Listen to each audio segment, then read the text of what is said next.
Good morning. We are starting this year in a gospel primer. I don't know why I always say it wrong. It's primer. We are in the New Testament model.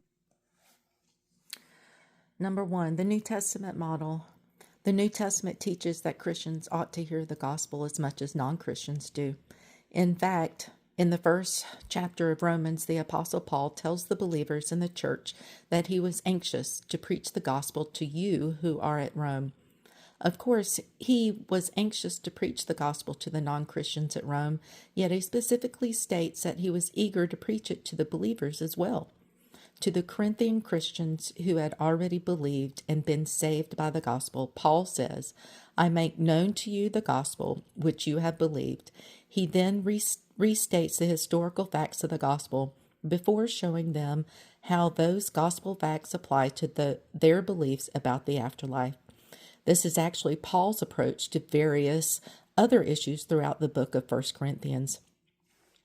In most of Paul's letters to the churches, sizable portions of them are given over to the rehearsing gospel truths. For example, Ephesians 1-3 is all gospel. Colossians 1-2 is gospel.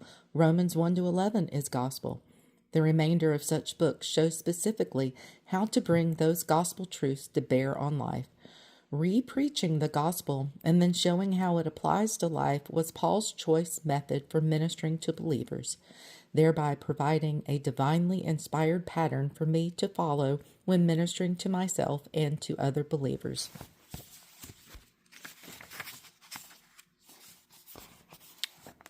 So Romans 1:5, so for my part, I am eager to preach the gospel, which means evangelize, you also who are in Rome. And 1 Corinthians 15, now I make known to you, brethren, the gospel which I preached to you, which also you received, in which also you stand, by which also you are saved, if you hold fast the word which I preached to you, unless you believe in vain. For I delivered to you as a first importance that Christ died for our sins according to the Scriptures, and that he was buried, and that he was raised on the third day according to the Scriptures. I hope y'all have a blessed day. Bye.